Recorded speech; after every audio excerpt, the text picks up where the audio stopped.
Ok, bienvenue à tous. Donc, on attaque la capsule 121, donc toujours dans cette première section sur les données. Et aujourd'hui, je voudrais parler un petit peu du paradoxe de Saint-Pétersbourg, pardon, du paradoxe de Simpson des problèmes d'écologie, ecological fallacy. Donc, je vais repartager mon écran pour avoir accès aux slides.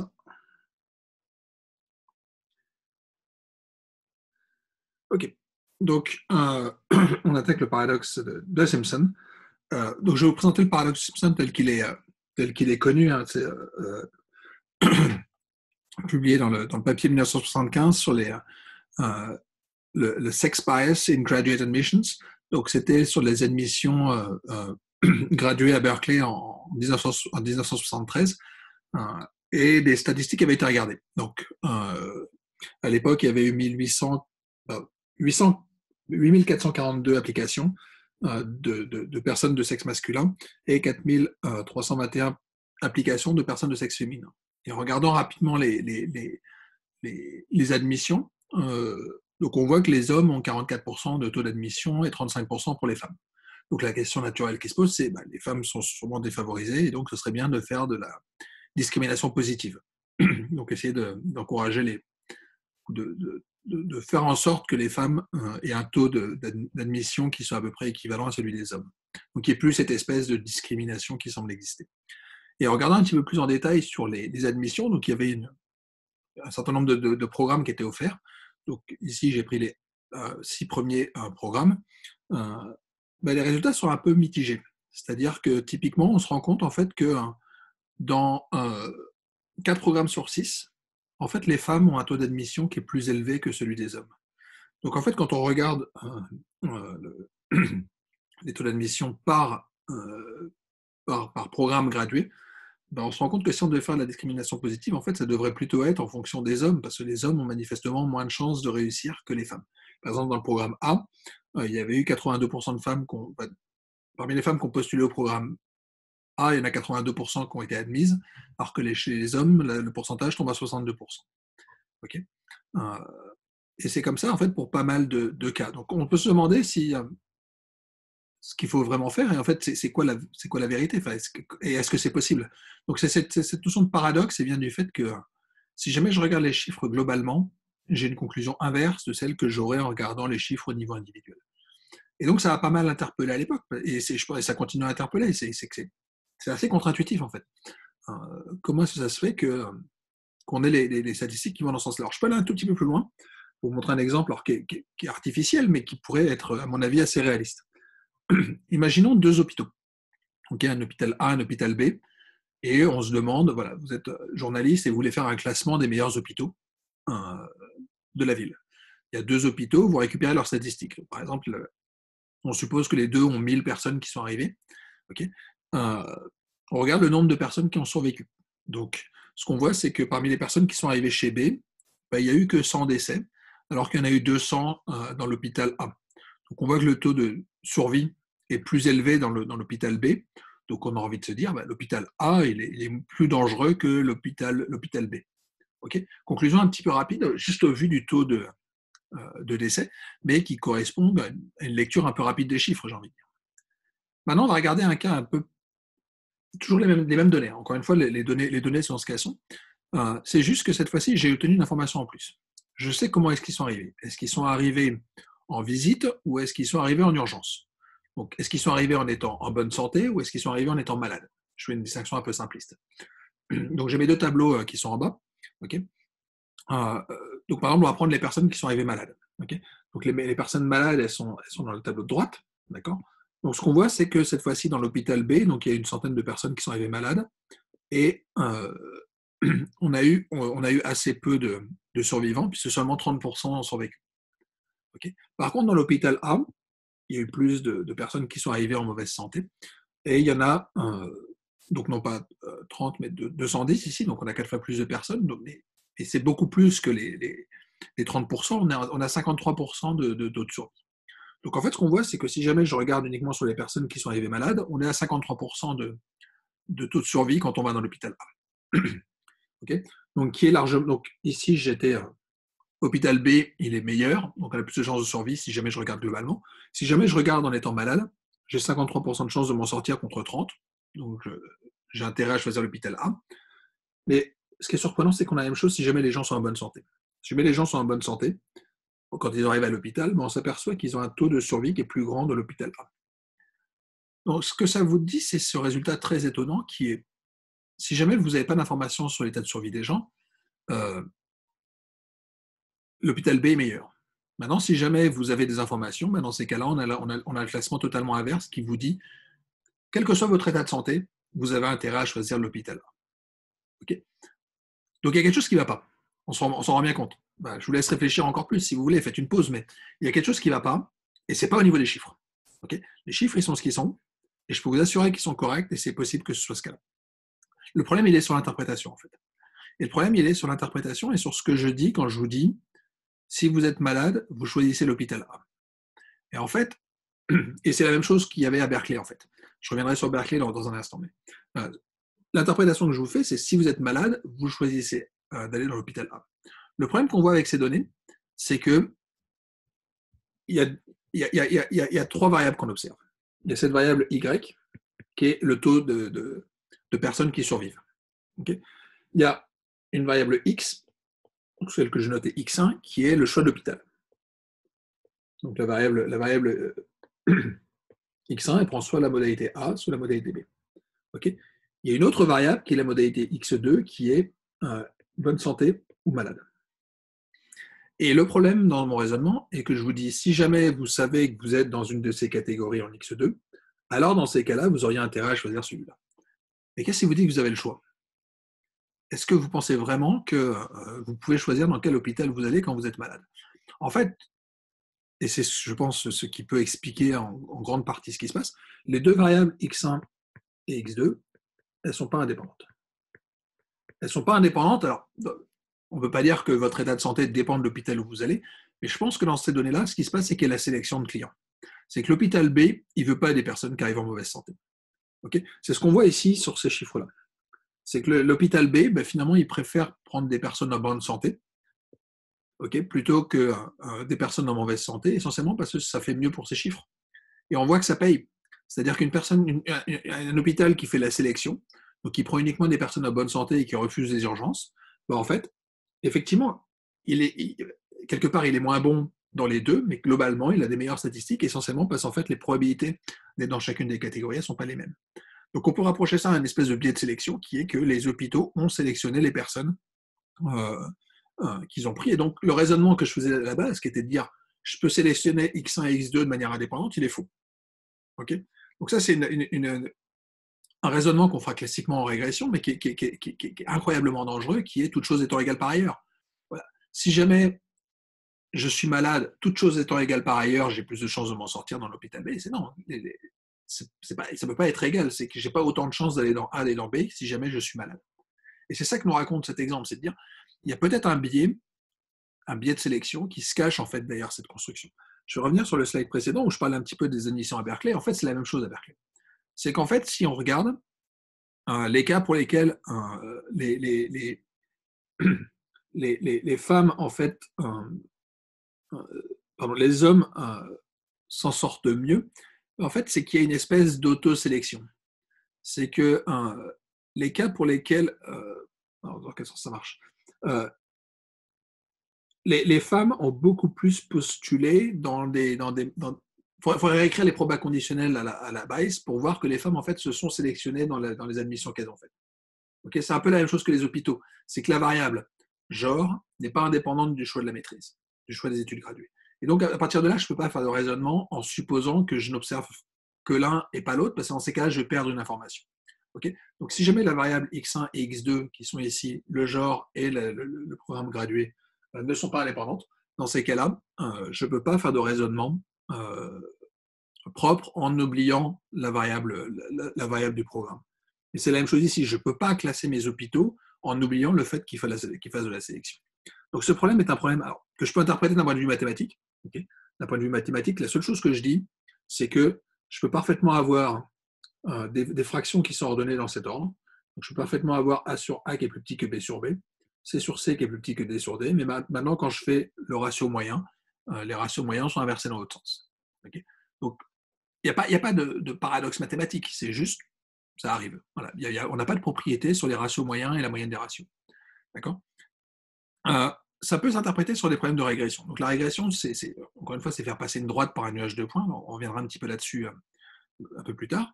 Donc ici, c'est la régression que je fais quand j'ai x, quand j'ai y qui est régressé sur une variable x1.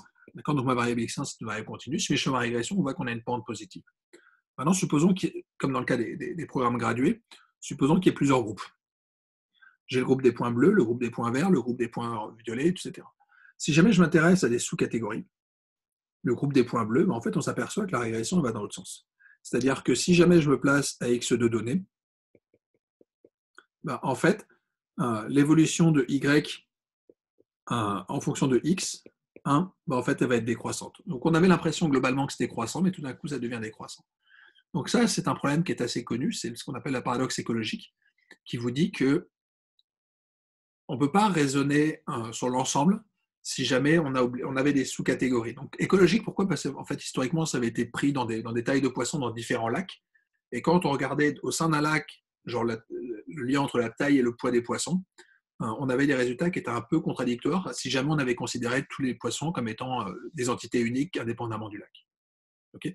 Donc c'est ça le paradoxe écologique. Donc si jamais je fais toutes mes régressions, on voit que y il décroît en fonction de x1. Sauf que si jamais j'avais traité tout le monde, si jamais j'avais traité tout le monde ensemble, on aurait l'impression que c'était croissant. Et ça, c'est dangereux. C'est dangereux, donc c'est ces paradoxes qui sont perturbants parce qu'en fait, ils nous font dire le contraire de ce qu'est la réalité. Et ça, c'est ce qu'on appelle aussi un biais donc une omission de variable. D'accord. Donc supposons que je n'avais pas eu accès à ces informations de quel lac vient le poisson ou dans quel programme les personnes ont postulé à Berkeley. Dans ces cas-là, on a des interprétations complètement fausses des chiffres. Okay. Donc je suis vraiment sur la discussion autour des données et des modèles. Encore une fois, les modèles sont ce qu'ils sont. Les modèles, ça va être nos modèles statistiques. Okay. Mais les données, à la base, on a un problème parce qu'on a oublié quelque chose. Okay. Donc, oublier des informations quand vous construisez votre base de données, ça peut être problématique parce que ça vous pouvez dire des conclusions totalement différentes de ce que vous devriez avoir. Okay. Donc, je vous ai renvoyé vers les articles de base sur les paradoxes écologiques qui étaient initialement développés. Je parle de l'article de Robinson. Alors, encore une fois, faut le lire avec un peu de bienveillance parce que c'était écrit à une époque un peu particulière. Donc, c'était sur les liens entre l'illettrisme et l'immigration. Okay. Et ce qu'il se rendait compte, c'est que suivant la manière dont il collectait les données, le taux d'illettrisme pouvait être vu comme étant une fonction croissante ou décroissante du nombre d'immigrés en fonction de territoire qu'il regardait. Donc, c'est des problèmes de corrélation intra, corrélation inter. Okay. Je vous suggère d'aller lire si ça vous interpelle, mais c'est un problème assez classique. Il y a un autre cas pour lequel c'est assez connu, c'est en sciences politiques. Okay. C'est un concept fondamental. Je vous renvoie au livre d'Andrew Gell-Mann qui est sur les États bleus et États rouges, donc sur les conservateurs et républicains. Et en fait, il montre qu'on a des résultats qui sont très bizarres. Je vous ai pris deux graphiques qui sont les graphiques de droite, où on regarde la richesse et les votes. Et en fait, ce qu'on sait, par des sondages, c'est que si jamais on demande aux gens pour qui ils votent, donc c'était à l'époque de l'élection de George Bush, quand on regardait l'évolution en fonction du salaire, donc vous mettez le salaire en X, donc c'était votre variable X, et votre variable Y, c'était votre propension à voter pour George Bush, on a quelque chose qui est croissant. Okay. Donc les gens riches votent pour George Bush. Quelque part, électoralement, ça se justifie. Okay. Maintenant, le problème, c'est que quand on travaille sur les données agrégées, okay, donc si jamais je prends les différents États et que je représente, donc, par exemple dans le New Jersey, on a un salaire moyen dans l'État qui est relativement élevé, mais un taux de vote pour George Bush qui est relativement faible. Dans l'Idaho, on a au contraire sur des populations plus pauvres, mais avec un vote pour George Bush qui est relativement plus élevé. Cette fois-ci, quand on est sur les données agrégées, on a une fonction qui est décroissante. Donc la subtilité entre Simpson et le paradoxe écologique est généralement sur le type de données qu'on a. Donc, typiquement, le paradoxe écologique, on dira que c'est la différence entre les données agrégées et les données individuelles. Donc, c'est de dire qu'on ne peut pas inférer les comportements individuels à partir de données agrégées. Donc, c'est souvent l'interprétation qui sera donnée. Mais c'est ce genre de choses qu'il faut vraiment avoir en tête quand on fait des modèles. C'est qu'avoir les données, en particulier des données agrégées, ça peut changer complètement l'interprétation qu'on peut avoir. Si jamais on se dit je me place à la place d'un électeur, on ne se place pas à la place d'un électeur, on est sur des données agrégées par État. Et en fait, c'est un vrai problème parce que typiquement, les données individuelles, on ne les a jamais en sciences politiques. Okay. À moins de faire des sondages, donc ça, on va en parler un petit peu plus tard, c'est une autre manière pour récupérer des données, c'est de questionner les gens, mais fondamentalement, ce qu'on a accès, c'est éventuellement aux urnes. Donc, je peux savoir dans un bureau de vote combien de personnes ont voté pour quelle personne. Je peux avoir une espèce d'information moyenne, mais ça ne permet pas de faire des stats précises pour savoir comment se comportent les individus. Donc, il faut juste garder en mémoire que de travailler sur les données agrégées, c'est l'enjeu. Je peux vous donner un petit exemple, qui est un exemple que j'avais repris à partir d'un article qui était paru dans le British Medical Journal sur l'utilisation de données sur les corpulences féminines. Okay, donc, c'est une question toute simple qui est est-ce que la taille du tour de poitrine est corrélée ou pas avec le tour de taille? Okay, donc, on a ces deux informations-là et on se demande tout simplement est-ce que ces deux données sont corrélées? Est-ce qu'il y en a une où la corrélation est positive et ce genre de choses? Alors, on peut récupérer assez vite des données. Donc, les données qui ont été collectées, c'est les données des demoiselles qui ont posé dans le Playboy pendant 55 ans. Okay, et ce qu'on peut montrer, donc c'est le graphique qui se trouve à gauche, c'est que si jamais je mets le tour de poitrine et le tour de taille, la corrélation elle est quasiment nulle. Donc en fait, il semblerait que globalement, les données, les deux grandeurs soient non corrélées. Okay, on fera le lien entre la corrélation et la régression un peu plus tard, mais voilà, les deux sont très peu corrélés. Et le fait de connaître le tour de poitrine ne nous donne absolument aucune information sur le tour de taille, pardon, ne nous donne aucune information sur le tour de poitrine. Sauf que quand on commence à regarder ce qui se passe en regardant par tranche de 5 ou 10 ans, en fait, cette fois-ci, la pente, elle devient beaucoup plus grande. Donc ici, par exemple, j'ai pris, je ne sais plus quelle année, mais j'ai une pente qui est beaucoup plus importante et beaucoup plus significative. Okay, donc en fait, je vais vous montrer les évolutions sur les données temporelles. Donc il y a une variable, encore une fois, c'est toujours la notion de x1 et x2. Ici, j'avais ma variable y qui est le tour de poitrine, x1 qui est le tour de taille, et j'avais une variable x2 qui traînait derrière, qui est l'année de publication du magazine. Donc en quelle année on a mesuré les mensurations de quelqu'un. Et en fait, le problème, et c'est l'article du British Medical Journal qui dit ça, c'est que le problème, c'est que x1 et x2 ne sont pas indépendantes. C'est que la morphologie, elle a changé. Okay, donc, on ne peut pas considérer les informations comme étant indépendantes parce que ça change complètement tout. Donc, ici, je vous ai fait en haut l'évolution de la corrélation en fonction du temps. Donc, je me place sur des fenêtres glissantes de 5 ans de mémoire. Okay, et donc, on voit que la corrélation, elle oscille entre 0,2 et 0,5. Okay, donc, on a une corrélation qui est modeste, mais qui est quand même significative. Okay, j'ai même un intervalle de confiance. Okay, simplement, si je regardais ma corrélation brute sur tout le monde, elle serait à peu près à 0,1. Donc, on voit que travailler sur les données globales, agrégées, ça me donne des choses complètement fausses parce que j'ai l'impression que ma corrélation est faible, alors qu'en fait, fondamentalement, elle est forte. C'est juste que j'ai agrégé des gens dont la morphologie a changé dans le temps. Okay, la pente, c'est la même chose. La pente, elle est à peu près à 0,1. Si jamais je travaillais sur mes données par bande glissante en fonction du temps, j'aurais des données plutôt avec une pente à 0,4. Donc, presque 4 fois plus élevée, quoi. Donc, c'est vraiment pas négligeable. Okay, et c'est ce qu'on voit sur la surface de régression qui est cachée en bas à droite, c'est qu'il y a une évolution dans le temps. Okay, donc typiquement le tour de alors on s'intéresse au tour de poitrine, donc le tour de poitrine a baissé. Okay, et le tour de taille, alors là, on ne voit pas où sont les observations, mais disons qu'on a varié un petit peu en sens inverse. Okay, donc on a ce problème de travailler sur les données agrégées ou des données dans lesquelles on oublie une variable explicative importante, et en l'occurrence ici c'était le temps. D'accord. Et dernier petit paradoxe que je vais vous montrer, je ne vais pas rentrer dans le détail, je vous renvoie à différents papiers que je cite ici, c'est un paradoxe qui est un peu connu en épidémiologie, c'est le paradoxe du poids des bébés à la naissance. Okay, donc le paradoxe des poids des bébés à la naissance, c'est de dire les bébés qui naissent avec un poids très faible, ils ont une chance de survie qui est faible. D'accord. C'est le graphique de droite. Donc, ce qu'on mesure ici, c'est la probabilité de décès. Okay, donc, si jamais le poids est faible, on a plus de chances de mourir. Okay, les bébés en surpoids, ils ont aussi une surmortalité.